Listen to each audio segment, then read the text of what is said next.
درود پڑھتے ہیں مل کے بلند آواز کے ساتھ۔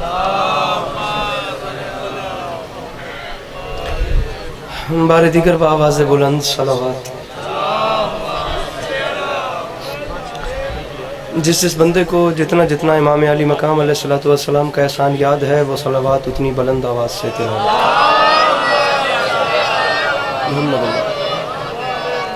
اعوذ باللہ من الشیطان الرجیم، بسم اللہ الرحمن الرحیم، الحمدللہ رب العالمین، بارئ الخلائق اجمعین، الصلاۃ والسلام علی النبی الامی المکی المدنی الاتحاد التہامی السید البہی والسراج المضیء والکوكب الدری، بارئ الخلائق والسکینہ المدفون بارض مدینہ ابی القاسم محمد، بآواز بلند صلوات۔ وعلی عطرتہ الطیبین الطاہرین المعصومین وعلی اصحابہ الذین شعبوا الدین، اما بعد فقد قال رسول اللہ صلی اللہ علیہ وآلہ وسلم، بسم اللہ الرحمن الرحیم، زینوا مجالسکم بذکر علی ابن ابی طالب، درود بر محمد و اہل بیت محمد۔ دعا ہے پروردگار عالم بانیان مجلس کی تمام حاجات کو پورا فرمائے، اس عزت والے دربار سے کوئی بھی خالی دامن نہ جائے۔ میرے مالک کے جو ہاتھ بلند ہیں سخی حسین کے ہاتھوں کا واسطہ، بار الہ تجھے واسطہ تیری عزت کا، ضرور آمین کہنا۔ میرے مالک اس نازک ترین دور میں شیعہ سنی بھائیوں کو اتفاق اور اتحاد کی نعمت سے نواز۔ میرے مالک اس مشکل دور میں تمام امت مسلمہ کو حقیقی معنوں میں حسینی ہونے کی توفیق عطا فرما۔ بار الہ تجھے واسطہ تیری عزت کا اس پرآشوب ترین دور میں اس ملک پاکستان کی حفاظت فرما۔ میرے مالک اس کی حفاظت کرنے والوں کی حفاظت فرما۔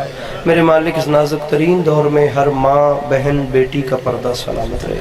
محترم المقام جناب بانیان مجلس، سادات عظام، ان کے دوستوں عزیزوں بچوں پردے داروں کی نوکری کائنات کی مالکن اپنی بارگاہ عالیہ میں قبول و منظور فرمائے۔ آخری دعا منگواروں بڑی جلدی جلدی آمین کہیے گا اور ثواب میں شریک ہو جائیے گا۔ خدا جانے کس کی آمین جا کے باب قبول تک ٹکرائے۔ بار الہ تجھے واسطہ تیری عزت کا ہم گناہ گاروں کی آنکھوں کو امام زمانہ علیہ السلام کی زیارت نصیب فرما۔ میرے مالک ہمیں اس قابل بنا کے ہم امام کے سامنے پیش ہو سکیں۔ تجھے واسطہ تیری عزت کا ہمیں اس قابل بنا کے ہمیں دیکھ کے امام علیہ السلام کے چہرے پہ تبسم آ سکے۔ تکلیف نہ سمجھیں تو ایک چھلکتی ہوئی صلوات تلاوت فرما۔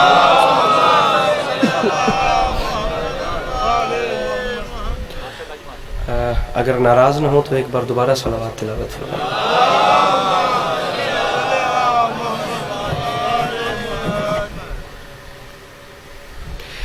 اجازت ہے نوکری شروع کی جا سکے؟ ماحول آپ تمام صاحبان دیکھ سکتے ہیں، ہزار درجہ بہتر پڑھنے والے مجھ سے پہلے پڑھ گئے اور میرے بعد بھی مجھ سے پہلے کی طرح یہ چراغ جلتے رہیں گے، یہ باد صبا و نسیم کے جھونکے آتے رہیں گے، یہ گلاب کھلتے رہیں گے، یہ مہتاب ایسے ہی دمکتے رہیں گے، یہ ایک ولائی کاروان رواں دواں رہے گا اور یہ عزائی پریوار اس سلسلے کو جاری رکھے گا۔ بڑے عرصے کے بعد، کوئی 3 4 سال 5 سال کے بعد 6 سال کے بعد جناب کے چہروں کی زیارتوں کا موقع ملا ہے۔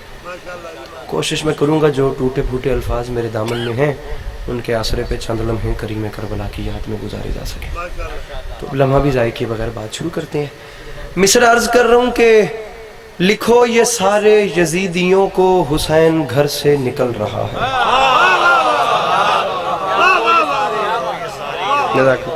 ناظم ممبر صاحب بڑی زیادتی کی ہے آپ نے، اور بہت زیادہ، با خدا میں تو کچھ بھی نہیں ہوں، آپ بہت زیادہ بول گئے ہیں، لٹرلی با خدا نہیں ہے، بہت زیادہ۔ آپ یہ دیکھیے سر، میں بہت گناہ گار آدمی ہوں معذرت کے ساتھ، یہ بہت اچھا پڑھنے والے ڈیزرو کرتے ہیں ایسے ایسے جملے، ہم تو بخدا ان اچھا پڑھنے والوں میں ہماری حیثیت صرف اتنی سی ہے جتنی حیثیت کسی حسین چہرے پہ چھوٹے سے تل کی ہوتی ہے۔ تو یہ اچھے ہیں سب، یہ پڑھتے رہیں گے۔ اجازت ہے نا میں نوکری شروع کر سکوں؟ ایک مصرع عرض کیا ہے کہ لکھو یہ سارے یزیدیوں کو حسین گھر سے نکل رہا ہے۔ کون کہہ رہا ہے، کسے کہہ رہا ہے، کب کہہ رہا ہے، کیا کہہ رہا ہے؟ پہلی بات مجلس کے ابتدا میں آپ کو کلیئر کرتا چلوں کہ آپ نے رئی برابر بھی علی عباس عسکری کو اس لسٹ میں ایڈ نہیں کرنا کہ کس نے بڑی پڑھی یا کس نے چھوٹی پڑھی۔ بالکل داد لینے کی نیت سے نہیں آیا، آپ نے مسکرا کے بھی دیکھ لیا تو خدا کی قسم میرا توشہ آخرت ہو جائے گا۔ آپ کا مسکرانا ہی سب سے بڑی بات ہے۔ جملہ علی عباس عسکری کا نہیں، چھٹے بادشاہ فرما گئے تھے کہ جن محفلوں میں ہمارا ذکر ہوتا ہے نا، وہاں ہم سننے والوں کی سانسوں میں شفا بھرتے ہیں۔ گزارش بس آپ سنیے میری نوکری۔ ہاں تکلیف تھوڑی سی دوں گا کہ نیاز زہرا ایسے دو قدم آگے آ جائے گی. مولا آپ کو ہمیشہ سلامت رکھیں. بس یہ جگہ پر کر دیں تو جگہ خالی ہے. چاچا جی آ جاؤ گے مولا وڈے رنگ لینے منت ہے میں دو قدم ایڈا تو میں وڈا مطالبہ ہی کروا لوں تھوڑے سامنے کو نہیں کیتا جی میں گھوری پا رہے ہو تسی میں دو قدم نیاز حسین نیاز زہرا سلام اللہ علیہ ایسے دو قدم. بزرگ بے شک بیٹھے رہے ہیں جوان اگر آپ آگے آ سکے تو یہ جگہ اگر گیپ پر ہو جائے تو امام حسین علیہ الصلوۃ والسلام کے نام پہ یار آپ آ جاؤ نا اس جگہ کو پر کر دو یار. کم از کم ہر بندے کو میں کیسے کہوں بس آداب محفل کا خود تقاضوں کو سمجھیے اور اس کو پورا کیجیے.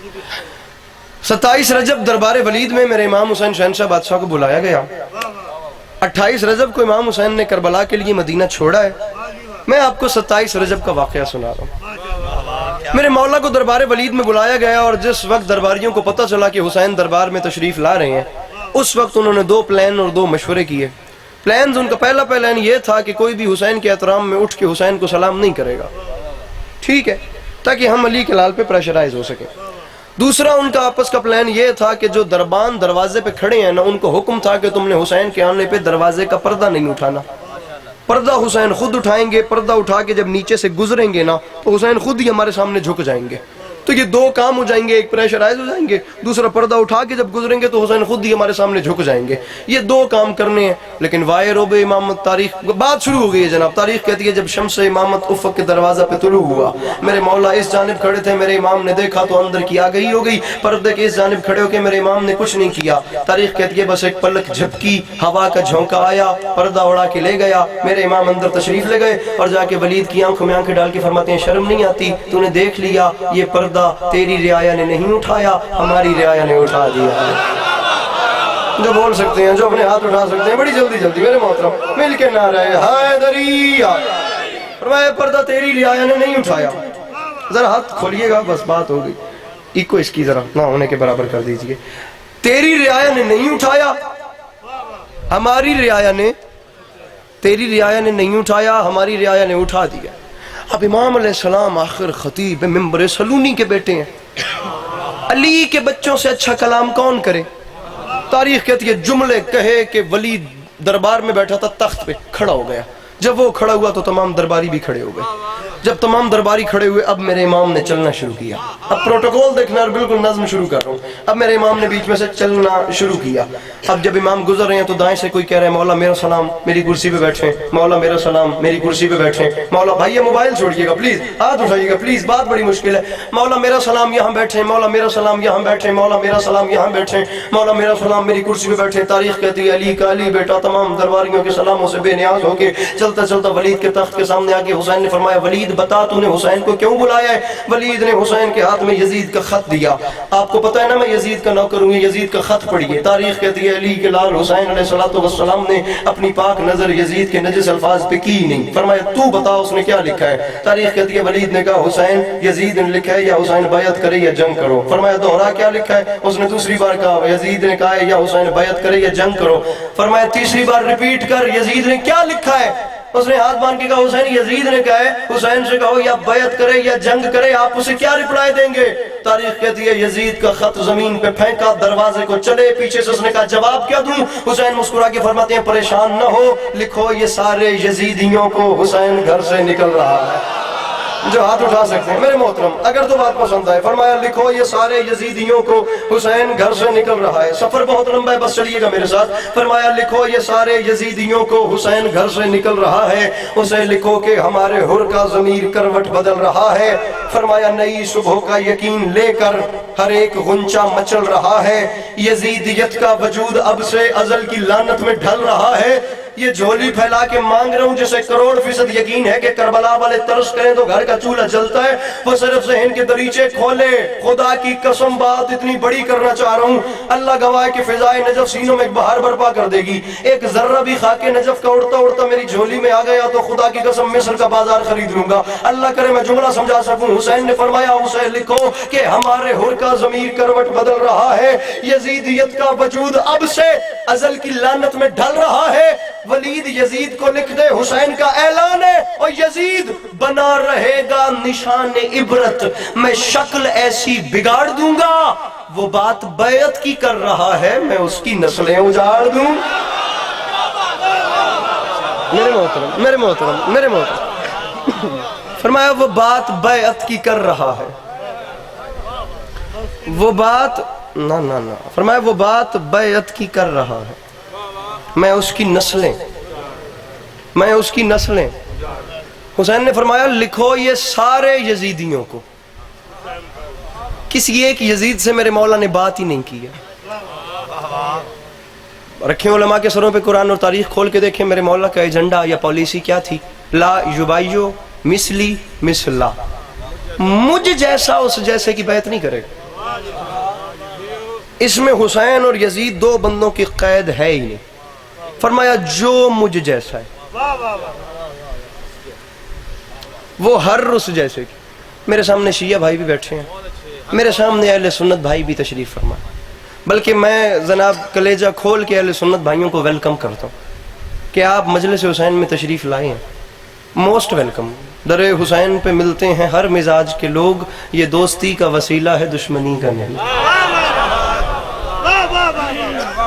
گزارش بری، اور یہ بندوں ہاتھوں کی لاج رکھیے گا، معذرت کے ساتھ تمام ذاکرین مجھ سے اچھے ہیں، لیکن کچھ ذاکرین ایسے ہیں جنہیں آپ سنتے ہیں۔ میں حقیر مسکین آپ کا نالین بردار وہ ذاکر ہوں جسے صرف آپ نہیں سنتے، جسے پتہ نہیں کہاں کہاں سنا جا رہا ہوتا ہے، یہ میں کیمروں کی موجودگی میں کہہ رہا ہوں جہاں تک میری آواز جا رہی۔ جو شیعہ ہے وہ شیعہ رہے، جو سنی ہے وہ سنی رہے۔ کوئی ضرورت نہیں ہے اہل سنت بھائیوں کو شیعہ ہونے کی، کوئی ضرورت نہیں شیعوں کو اہل سنت ہونے کی، اپنی اپنی جگہ شیعہ ہو تو شیعہ رہو، یہ بندوں ہاتھوں کی لاج رکھنا، سنی ہو تو سنی رہو، بس رسول کی امت ایک ہو کے حسینی بن جاؤ۔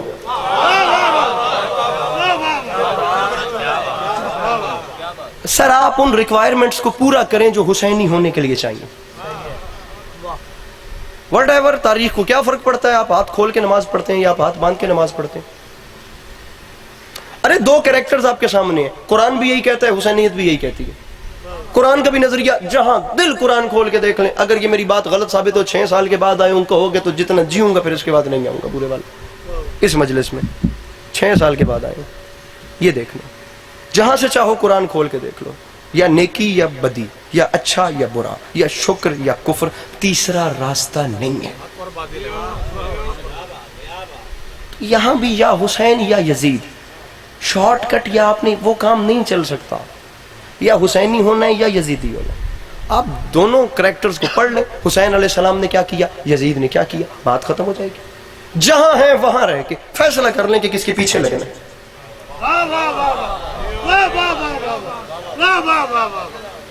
جہاں ہیں وہاں رہیے۔ اب تو خدا کی قسم جب سے گوگل آیا کتاب ڈھونڈنے کی قید ہی ختم ہو گئی ہے۔ آپ لاکھوں جنگیں آج تک دنیا میں ہوئی ہیں بورا والا والو، کربلا کی جنگ اتنا ہائی لائٹ کیوں ہوئی ہے؟ کبھی اس بات کو بیٹھ کے سوچا ہے؟ مسئلہ یہ ہے، المیہ یہ ہے، ٹریجڈی یہ تھی کہ کربلا کی جنگ میں دونوں جانب مسلمان تھے، وہاں بھی مسلمان تھے یہاں بھی مسلمان تھے، نماز وہ بھی پڑھتے تھے نماز یہ بھی پڑھتے تھے، اتنا پیچیدہ مسئلہ تھا۔ اب دیکھنا یہ ہے کہ جو ایجنڈا سرکار رسالت مآب صلی اللہ علیہ وآلہ وسلم کا تھا، اس پالیسی کے اوپر، اس نظریے کے اوپر چل کون رہا تھا، حسین یا یزید؟ صرف اتنا دیکھیے، حسین اس راہ پہ چل رہے ہیں یا یزید اس راہ پہ چل رہے ہیں؟ یہی تو وجہ تھی، ورنہ ہاتھ پہ ہاتھ رکھنا کون سا مشکل کام تھا؟ یہ ہاتھ ہے اس پہ ہاتھ رکھنا، بیعت کون سا مشکل کام تھا؟ خدا کی قسم زمانے نے یہی تو نہیں سمجھا کہ وہ صرف بیعت نہیں تھی۔ کبھی آپ وہ پرچہ پڑھیں نا جس پہ یزید نے اسلام کی نئی شرائط لکھ کر بھیجی تھی، تو خدا کی قسم آپ کے رونگٹے کھڑے ہو جائیں۔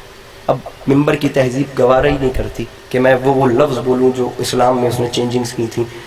کتنا چھپا کے پڑھوں، مجھے عزت حسین کی قسم ہے، یہ جو آج پردے میں مائیں بہنیں اپنے مان سے اور اپنے سکون سے بیٹھی ہیں نا، میرا باپ میرے ساتھ آیا ہے، میرا بھائی میرے ساتھ آیا ہے، ان کا یہ جو اطمینان ہے نا، یہ حسین کا احسان ہے۔ وہ ذاکر اور ہوں گے جو داد کے لیے مرتے ہوں گے، سوری ٹو سے، میرا داد ٹارگٹ ہی نہیں ہے۔ یہ دیکھیے، یہ بندوں ہاتھوں کی لاج رکھیے، آپ جہاں ہیں آپ وہاں رہیے۔ آپ صرف اتنا دیکھیے کہ حسین علیہ السلام نے کیا کیا اور یزید نے کیا کیا۔ بیعت صرف بیعت نہیں ہوتی میرے اہل سنت بھائی جو تشریف فرمائے، میں آپ کو کلیئر کرتا چلوں، یہ ہاتھ پہ ہاتھ رکھنے کا مطلب ہوتا ہے آج کے بعد یہ جو جسم ہے نا، اس جسم کی کائنات تیرے سپرد ہے۔ آپ کے ماننے میں آتا ہے سوار دوش رسول صلی اللہ علیہ وآلہ وسلم سرکار کا نواسا، سرکار کے خون کا وارث اپنا وجود کسی شرابی کے حوالے کر دے؟ او میرے سامعین، او میرے سامعین، ارے کربلا کے ایجنڈے کو سمجھیے کہ آخر کربلا تھی، ضم ہو جائیں، گول دیں اپنے آپ کو، خدا کی قسم۔ یہ شیعہ، میں کہتا ہوں 2022 میں اس سے سٹوپڈ آدمی ہی نہیں ہے جو جگہ جگہ پہ بیٹھ کے شیعہ سنی کی بحث کروائے۔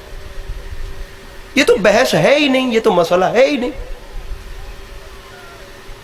نظریہ لے کر چلیں کہ حسین کا نظریہ کیا تھا، اور نظریہ دیکھیں کہ اس کا نظریہ کیا تھا، آپ کے سامنے بات کھل کر آ جائے گی۔ بیعت صرف بیعت، حیدر رضوی بھائی اس مجلس سے کتنی بار خطاب کرتے رہے، مالک درجات مزید بلند فرمائیں، جوار رحمت میں اعلیٰ مقام نصیب ہو۔ ان کے 4 مصرے مجھے یاد آ گئے، شاید میں کہیں سے بھولوں ورنہ کوشش کروں گا کہ ٹھیک پڑھوں۔ خدا کی قسم لاک کر گئے ہر چیز کو نا، ایسے تالا لگا کے کہ اس سے اوپر بات ہو ہی نہیں سکتی۔ بات آخری بندے تک ہے، پہلے میرے محترم سے لے کے آخری بندے تک، داد نہیں دینی، اسے لے کر ساتھ جانا ہے۔ جہاں جاؤ گے، جہاں یاد آئے گی دعا مجھے کر دینا، داد قبلہ حیدر رضوی صاحب کے کھاتے میں جائے گی۔ وہ فرما گئے تھے میری حیات میں ہر وقت چین رہتا ہے، میں دین حق پہ ہوں وہ مجھ پہ دین رہتا ہے، اور یزید مجھ سے بھی بیعت طلب نہیں کرتا، اسے پتا ہے کہ مجھ میں حسین رہتا ہے۔ گزارش آپ کو میری سمجھ آ رہی ہے؟ یزید مجھ سے بھی بیعت طلب نہیں کرتا، اسے پتا ہے کہ مجھ میں بیعت ہو ہی نہیں۔ یہی تو میرے مولا نے آج سے 1400 سال پہلے کہا تھا سامعین گرامی، میرے امام علیہ السلام نے یہی تو 1400 سال پہلے۔ اب مسئلہ کیا ہے؟ مسئلہ یہ ہے کہ ہم امام حسین علیہ السلام کو تو مان رہے ہیں، ہم مولا کی نہیں مان رہے۔ کن کن چیزوں کو لے کر مولا نے یزید کی مخالفت کی تھی، ہم وہ چیزیں بھول گئے ہیں۔ مجلس میں آنا اور مجلس سے اٹھ کے چلے جانا مقصد نہیں ہے، معذرت کے ساتھ یہ جو آپ داد دیتے ہیں نا، یہ یہیں رہ جاتی ہے، کوئی ذاکر اپنے ساتھ سمیٹ کے نہیں لے جاتا۔ وہ زمانے پیچھے رہ گئے جب داد بڑی لینا کو بڑی بات تھی، اب ہر کوئی داد بڑی لے رہا ہے۔ اب بات قیمتی کرے ممبر پر آ کے، جو چیز ممبر پہ ضروری ہے۔ گزارش آپ میری سمجھ رہے ہیں نا وقار صاحب؟ بات غلط کہوں تو آپ مجھے روکنے کا حق رکھتے ہیں۔ گزارش کو سمجھیے کہ امام حسین علیہ السلام کہتے کیا تھے، ان باتوں کو میں یہی تو کہہ رہا ہوں کہ ضم کر دیں خود کو کربلا میں۔ خدا کی قسم کربلا سے بڑا پلیٹ فارم آپ کو ملنا ہی نہیں ہے۔ ایک ایک عنصر، ایک ایک جگہ سے آپ کو ایسی ایسی انسانیت کی بے مثال خدا کی قسم کہانی ملے گی۔ میں ہر جگہ پہ جا کے اتحاد اور اتفاق کی باتیں اس لیے کر رہا ہوں، صاحبان ممبر کے سامنے بھی گزارش کروں گا کہ جو باہر سے آئے اس کو سینے سے لگائیے، تاکہ اسے پتہ چلے کہ حسین کون تھے، حسین کیا تھے، حسین نے انسانیت کے لیے کیا کیا۔ غلط نظریہ ہے کہ حسین صرف شیعوں کے ہیں۔ ارے حسین شیعوں کے نہیں ہیں، شیعہ حسین کے ہیں۔ حسین نے کربلا میں کام کو شیعہ کے لیے تو کیا نہیں، حسین نے تو کربلا میں کام انسانیت کے لیے کیا۔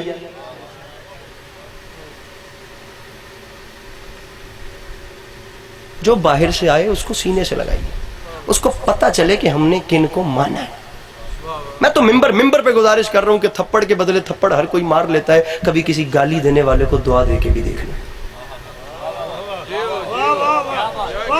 اگر ہر دوسرے آنے والے کی دل آزاری مقصد ہوتی تو حسین ہور کو کبھی سینے سے نہ لگاتا۔ گزارش سمجھ میں آ رہی ہے سامعین؟ اور خدا کی قسم آپ کے لیے نہیں پڑھ رہا، یہ پتہ نہیں مجلس کہاں کہاں دیکھی جا رہی ہے۔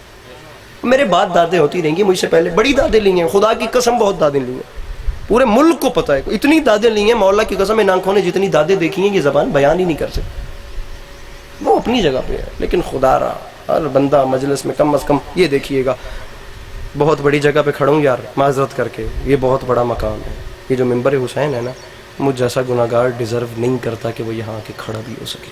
یہ دیکھو، میر انیس کا ایک شعر مجھے یاد آ گیا، فرما گئے تھے مزار شاہ پہ پہنچے تو سر اٹھا کے کہا، خدا کی شان کہاں سے چلے کہاں آئے۔ ارے یہ بہت بڑی جگہ ہے، خدا کی قسم، یہ اس فرش مجلس پہ جہاں بیٹھے ہیں نا، یہاں بہت بڑی بڑی ہستیاں تشریف لاتی ہیں۔ یہ دیکھیے گا، صرف 10 منٹ، صرف 5 منٹ، ارے صرف 1 منٹ ہر فرش عزا پہ بیٹھنے والا صرف اتنا سوچ لینا، صرف اتنا سوچ لے کہ یار مجھے میرے وقت کے امام دیکھ رہے ہیں، ان کی نظر ہے مجھ پہ، خدا کی قسم غیر طرف آنکھ اٹھتے ہوئے بھی خوف کھائیں گے۔ کنٹرول کنٹرول، ہر ٹائم اپنے آپ کو یہ سوچنا ہے کہ کسی کی نظر کا پہرا ہے، میں کسی کے تابع ہوں۔ آزاد ذہن رکھنا ہے تو اس حیوان میں کیا فرق ہے جو کسی کے کھیت میں گھس کے کسی کا مال کھا لیتا ہے۔ پابند رکھ اپنے آپ کو، اپنے آپ پہ کنٹرول رکھ، اپنی آنکھوں پہ، اپنے کانوں پہ، اپنی زبان پہ، اپنے ذہن پہ۔ گزارش میری سمجھ آ رہی ہے؟ ورنہ اگر ذہن آزاد ہو، ذہن آزاد نہیں کرنا شیعہ سنی بھائیو، اگر ذہن آزاد ہو گیا تو پھر اچھائی برائی ساتھ ساتھ چلتی رہے گی۔ یہی کام تو یزیدیوں کا تھا جو کہتے تھے جلدی کرو، نواسے رسول کو شہید کرو، حسین کو قتل کرو تاکہ ہم ظہر کی نماز باجماعت پڑھیں۔ گزارش آپ کو میری سمجھ آ رہی ہے؟ اچھا میں آپ کو ایک نئی بات بتاتا ہوں، سنیے سنیے سنیے سنیے۔ سید العلماء آیت اللہ علی نقی نقن بر صغیر میں ان سے علمی شخصیت ممبر پہ نہیں آئی۔ آیت اللہ خوئی کے ہم بحث رہ چکے تھے اور خوئی صاحب سے سوال ہوا تھا کہ آپ فقہ کی طرف چلے گئے اور استدلال اور استنباط اور یہ اجتہاد، آپ ممبر پہ کیوں نہیں آتے اور آپ مجالس کیوں نہیں پڑھتے؟ خدا کی قسم بحر العلم خوئی صاحب کا جواب تھا کہ جب علی نقی نقن جیسا بندہ ممبر پہ موجود ہے تو میری ضرورت ہی کیا؟ اتنی بڑی پرسنالٹی تھی خدا کی، اتنی بڑی شخصیت ہے جن کا نام تھا علی نقی نقن۔ ایک نظریے کو لے کر چلے، ایک نقطے کو لے کر چلے۔ فرماتے ہیں سوال ہوتا ہے کہ امام حسین علیہ السلام کو کربلا میں ظاہراً تو مار دیا گیا، دنیا کہتی ہے جی ظاہراً ہم نے حسین کو ہرا دیا، لیکن بعد میں پتہ چلا کہ یہ معجزہ ایسا تھا کہ نسلوں پہ حسین نے فتح کر لیا۔ نقن صاحب فرماتے تھے مجھے ظاہراً شکست ماننے سے بھی انکار ہے۔ ارے توجہ توجہ توجہ، داد تو مانگ ہی نہیں رہا ہوں، مانگ ہی توجہ رہا ہوں آپ سے۔ یہ بھائی کا سر اٹھائیے گا یار پلیز، سب کچھ بھول جانا، یہ بات ساتھ لے جانا پلیز۔ تم کہتے ہو حسین کو ظاہراً تو مار دیا لیکن ویسے حسین باطنی طور پہ جیت گئے، نہ، ظاہراً شکست سے بھی انکار ہے۔ وجہ بتاؤں جو نقن صاحب نے بیان کی؟ نقن صاحب فرماتے ہیں چیلنج ہے پوری دنیا کو، دنیا کی کسی لغت میں ہارنے کا مطلب مر جانا نہیں ہوتا۔ ارے بورے والا کا شریف مجمع، ارے ذاکرین کی طرف غصے سے دیکھنے والے احباب، ارے میرے پچھلے ذاکرین بیچارے کھپ کھپ کے ٹر گئے تھے تو داد نہ دیتی کرما لو۔ دنیا کی کسی لغت میں ہارنے کا مطلب مر جانا نہیں ہے، دنیا کی کسی لغت میں جیتنے کا مطلب مار دینا بھی نہیں ہے۔ کامیاب کا کیا مطلب ہے؟ کامران کا کیا مطلب ہے؟ ہمارے ہاں کام کار کے معنی میں لیا جاتا ہے، یہ اسے کام بولتے ہیں۔ فارسی زبان میں کام کے معنی مقصد کے ہیں۔ کامیاب، کامراں، کامیاب ہونا یعنی اپنے مقصد کو پا لینا، ناکام ہونا یعنی، ناظم ممبر صاحب سر اٹھائیے گا، یعنی اپنے مقصد کو نہ حاصل کر سکنا۔ اگر تو یزید کا مقصد یہ تھا کہ وہ حسین کو مارنا چاہتا تھا اور حسین اپنی جان بچانا چاہتے تھے تو بھلے یزید جیت گیا کہ اس نے حسین کو مار دیا، لیکن بورے والے کے شریف عزادار یہ مقصد شیعہ سنی بھائیوں کا تھا کہ وہ حسین کو مارنا چاہتا تھا اور یہ نہیں مارنا چاہتے تھے، بلکہ مقصد تو یہ تھا کہ وہ بیعت لینا چاہتا تھا اور یہ بیعت نہیں لے کر اس کی کرنا چاہتے تھے۔ اب نقن صاحب نے فرمایا بس یزید بیعت لے لے تو کامیاب، لے لے تو کامیاب، نہ لے تو ناکام۔ پھر نظریہ آپ کے سامنے ہے کہ 10 محرم 61 ہجری کربلا کے میدان میں حسین آئے، 10 محرم 61 ہجری کربلا کے میدان میں آ کے حسین نے کہا تم سب آئے ہو بیعت لینے، تم آئے ہو، وہ جو شام میں بیٹھا ہے اسے بھی یہاں بلاؤ۔ اب جو میری خطابت کا جملہ ہے وہ نہیں بول رہا، پھر سید حیدر رضوی کا شعر میرے ذہن میں آ گیا، شاید آپ زیادہ اس کے ساتھ انڈرسٹینڈ کریں۔ وہ فرماتے ہیں ابن علی، حسین نے کہا کیا؟ ابن علی نے دے دیا سر اس خیال سے، حسین نے کہا میں دور ہوں، ادھر دیکھو، مجھ سے کہاں بیعت لوگے، پہلے میرے انصار پہ دیکھو۔ ابن علی نے دے دیا سر اس خیال سے کوئی میرا نظام ولایت نہ لے سکے، شبیر تو خدا کے ارادے کا نام ہے، 9 لاکھ مل کے جون سے بیعت نہ لے سکے۔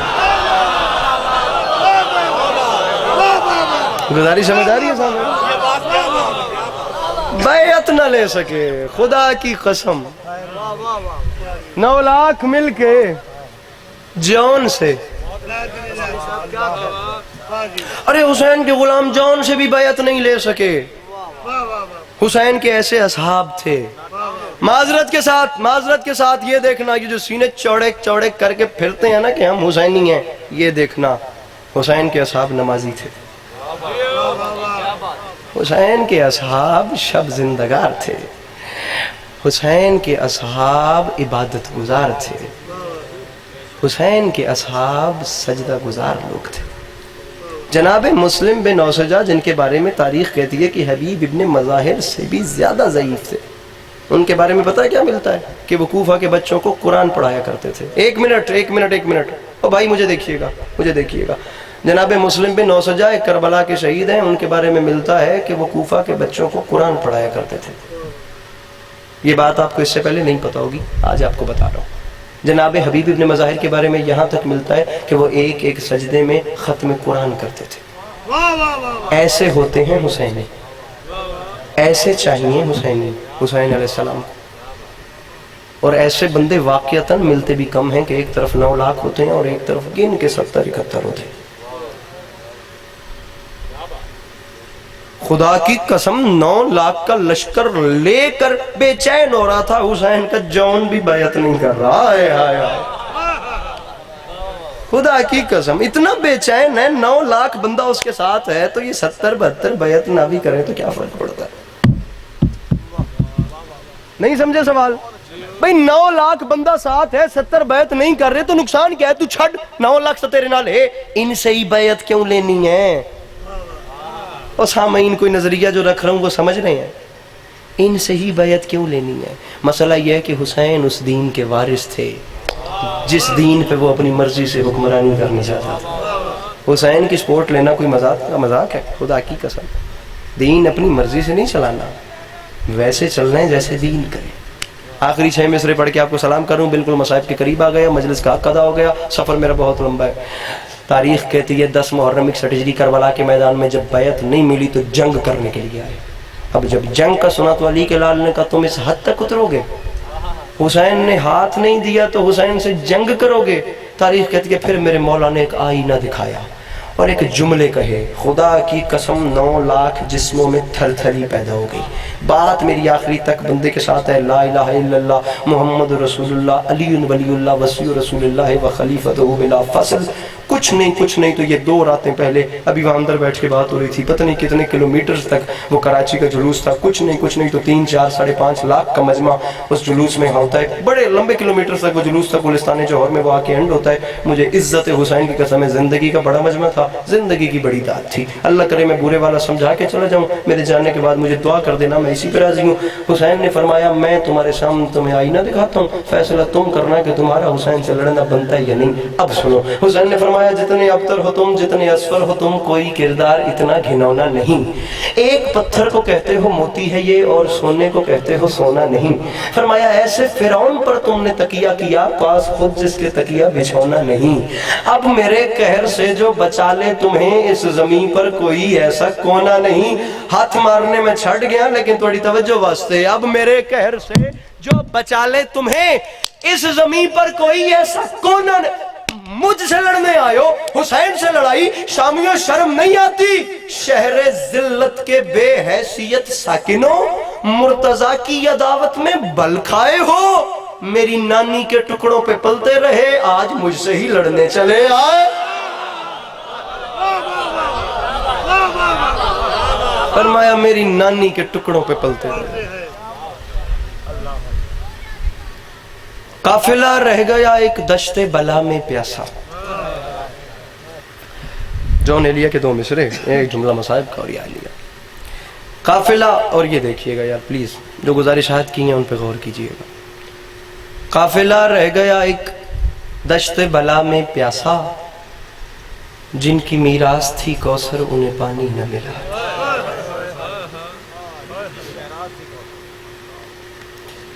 قافلہ رہ گیا ایک دشت بلا میں پیاسا، اور پیاسے بھی کتنے تھے، کتنے پیاسے تھے۔ کوشش کی میں بیان کر سکوں. میں نے کلام لکھا تھا تقریباً پچھلے سال, کبھی نہیں پڑھتا ممبر پہ اپنا لکھا ہوا. اب انہوں نے بول اتنا دیا کہ میں مجبور ہو رہا ہوں کہ میں کچھ اپنا پڑھ کے چلا جاؤں. ایک شعر اس کا مجھے یاد آ گیا. اس کی زمین ایسی تھی, چلا ہوں عرض معلیٰ کو زائری کے لیے, جہاں چراغ بجھاتے ہیں روشنی کے لیے. ہائے ہائے. اس میں ایک شعر تھا, کسے خبر تھی کہ کوثر کے ساقیان جنا, جنت میں کوثر پلانے والے. چلا ہوں عرض معلیٰ کو زائری کے لیے, جہاں چراغ بجھاتے ہیں روشنی کے لیے. کسے خبر تھی کہ کوثر کے ساقیان جنا, بلا کے دشت میں آئے تھے تشنگی کے لیے. ہائے ہائے ہائے, بلا کے دشت میں آئے تھے. جناب میر انیس نے حسین علیہ السلام کی پیاس کو کچھ ایسے بیان کیا ہے, اس قدر. یہ میں فضائل پڑھ رہا تھا اور یہ بھائی کی آنکھوں سے آنسو گر رہے تھے. مصرع سمجھیے گا. انیس فرماتے ہیں, اس قدر تھا خشک حضرت کا گلا, خنجر قاتل بھی پیاسا رہ گیا.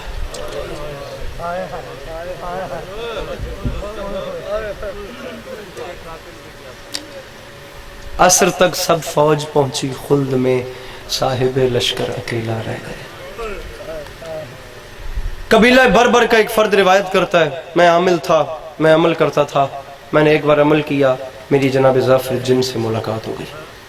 گھڑی پہ ٹائم رکھی ہے فکس 40 سیکنڈ زیادہ سے زیادہ, اور یہ ممبر چھوڑ کے جا رہا ہوں. کوئی رئی برابر بھی یار اپنے اندر کوئی ہیرس حوث نہیں ہے, بڑی داد لینی ہے, یہ مجمع کھڑا کرنا ہے. بہت پیچھے رہ گئی ہیں یہ باتیں. آپ جملوں کا بس یہ دیکھیے گا کہ لگا کتنا ہے. بالخصوص جو ایک ماما بہنا مالک پردے سلامت رکھنے, ایک ماں سمجھ سکتی ہے کہ میں کیا کہنا چاہتا ہوں. کہتے ظافر جن سے ملاقات ہوئی تو میں نے سوال کرنے شروع کیے, بتائیں وہاں کیا ہوا, وہاں کیا ہوا, وہاں کیا ہوا, وہاں کیا. جب سوال ختم, خطیب اکبر مرزا محمد عطر صاحب جیسی شخصیت نے ممبر کی دنیا سے اس واقعے کو بیان کیا ہے. فرماتے ہیں جب سوال ختم ہو گئے نا تو اس نے ظافر جن سے سوال کیا, اب آپ بتائیں کربلا میں وہ کون سا مقام تھا جو آپ کو بھی مشکل لگا. تو ظافر فرماتے ہیں, ہوں میں جن, لیکن ایک موقع ایسا تھا جہاں میری اپنی روح کانپ گئی. بتائیے کون سا موقع. ظافر فرماتے ہیں, میں کربلا داخل ہوا, مومن کل پتھر, ذاکر کل پتھر نہیں ہوندے, لفظ ہی ہوندے. جناب لیاقت سمندوانہ میرے پسندیدہ ترین ذاکر ہیں, ان کا ایک جملہ مجھے یاد آ گیا کہ مصائب دی منزل نہ مکاؤ خدا دنا نے. ذاکر کوئی رولانے کے لیے یہ ضرور پڑے کہ علی کی بیٹی کی چادر شمر کے ہاتھ میں تھی. آپ ان کی امیری سن کے بھی روئیں کہ یہ کتنے امیر تھے اور ان کے ساتھ کیا ہو گئے. کتنا سخت پڑا جائے صرف آپ کو رولانے کے لالچ میں. آپ جملوں کا وزن کریں. ظافر فرماتے ہیں جو ہائے چاہیے مجھے اور میں جا رہا ہوں. ظافر فرماتے ہیں جس موقع پہ میری روح کانپی نا, میں کربلا میں داخل ہوا, میری روح کانپنے کے لیے وہ پہلا موقع ہی حسین کی تنہائی کا تھا.